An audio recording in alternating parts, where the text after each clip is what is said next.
es la soldadura a tope con bordes rectos.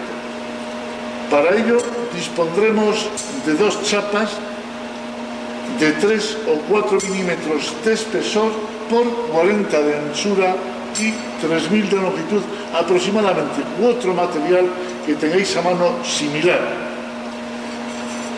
Dejaremos una separación aproximadamente de unos 2 milímetros entre chapa y chapa y daremos, como siempre, 3 puntos fuertes, aproximadamente, como hemos dicho antes, de 2 centímetros, aproximadamente entre centímetro y medio y 2 centímetros, para más comodidad. Si vemos en el esquema,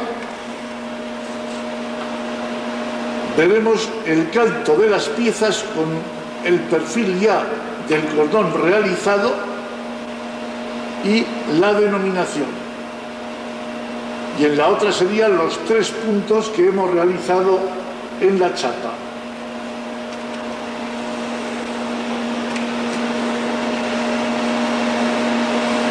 El punteado, en este caso, utilizaremos un electrodo de rutilo, pero de diámetro 2,5 milímetros, que es también comúnmente empleado en la chapa fina y también para hacer los cordones de raíz, o los cordones de penetración.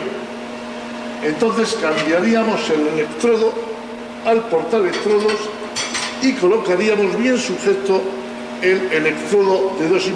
Se puede colocar formando ángulo recto o también aproximadamente con un ángulo de 120 grados que están hechas ya las muescas.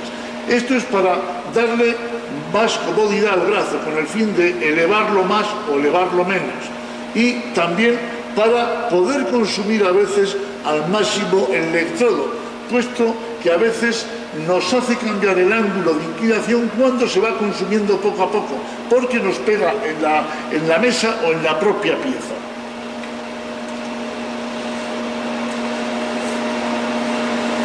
La intensidad que empleamos en el electrodo de 2,5 es aproximadamente entre 70 y 85 amperios. Ya digo, porque es para penetración.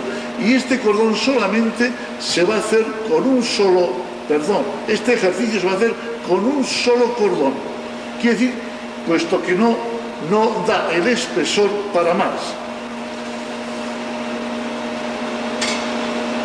El ángulo de inclinación sigue siendo el mismo. En sentido de avance, 70-80 grados en sentido de avance, izquierda-derecha. Y en sentido transversal, 90 grados, ni más inclinado a la izquierda ni a la derecha, sino 90 grados sobre el plano de la pieza.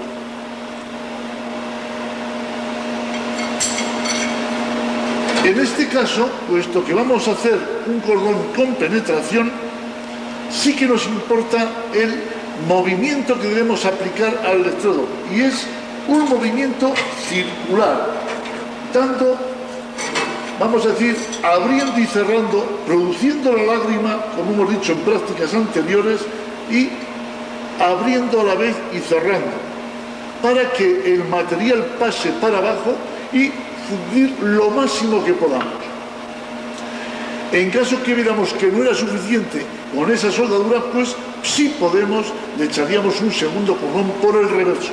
Pero si podemos evitarlo, lo evitaremos haciendo un cordón de penetración y que quede o bien ligeramente bombeado o plano, preferiblemente ligeramente bombeado en el exterior.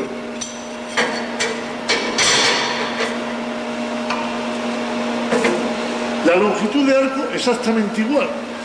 Es una longitud de arco igual al diámetro del electrodo. En este caso, un diámetro de 2,25 pues corresponderá a una altura del arco de 2,5.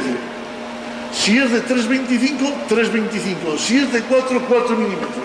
Ni qué decir tiene que es muy difícil de mantener una altura constante. Siempre haremos unas pequeñas oscilaciones, pero que sean absorbidas perfectamente sin dañar vamos a decir, la imagen o la figura del cordón. Preferentemente que sea lo más uniformemente posible, puesto que tanto de la longitud de arco como de la velocidad que imprimamos a la hora de soldar depende en sí que el cordón salga más uniforme o que salga marcado o con, vamos a decir, con estrías o con faltos de material. En los empalmes, como siempre, calentaremos con arco largo y aquí, como no se trata más que un cordón de penetración, pues lógicamente tenemos que tener mucho más cuidado.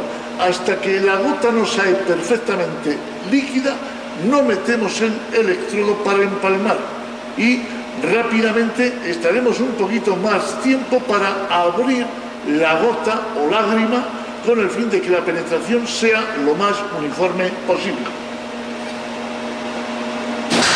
¿Cuántos puntos? Dale 3, sí.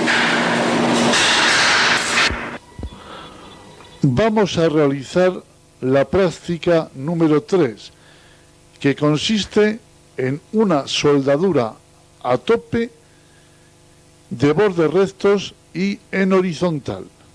Estamos viendo cómo punteamos las piezas. Tenemos dos chapas de aproximadamente 4 milímetros y hemos dado un punto en el centro de las chapas fuerte, ayudado por una separación de dos pequeñas plaquitas. Y ahora damos el resto de los puntos, que son otros dos puntos rectos en el extremo.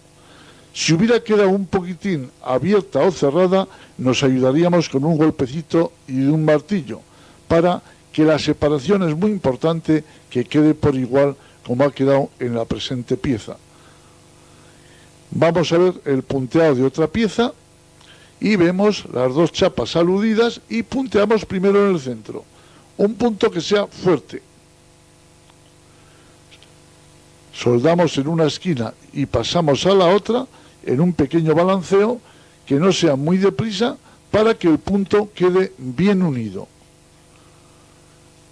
Una vez que hemos soldado el primer punto, miramos la chapa, verificamos su anchura y, si fuera necesario, golpearíamos, como en este caso, en la parte más abierta para cerrarla. Y ya podríamos realizar en cualquier sentido los dos puntos restantes. Punteamos el de la izquierda, que dejaremos puntos fuertes, con el fin de que cuando vayamos soldando no se nos cierre la soldadura y podamos penetrarla con suma facilidad.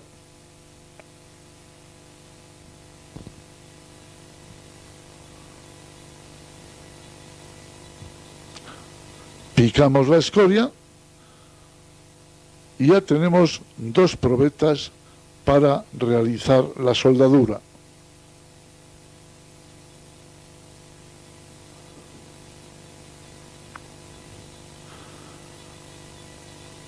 Bueno, pues una vez de que hemos punteado las piezas, estamos ya iniciando a soldar.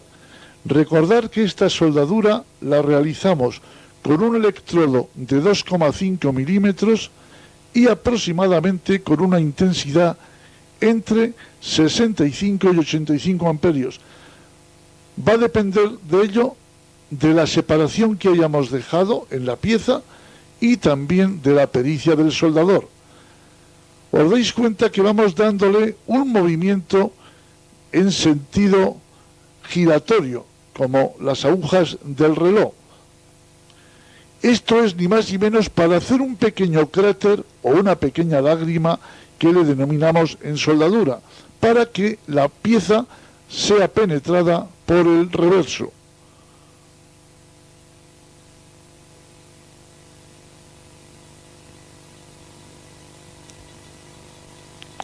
Picamos la escoria, el cordón y observamos de que el cordón ha quedado un poquitín más estriado al no echarle más que un cordón de bonito aspecto.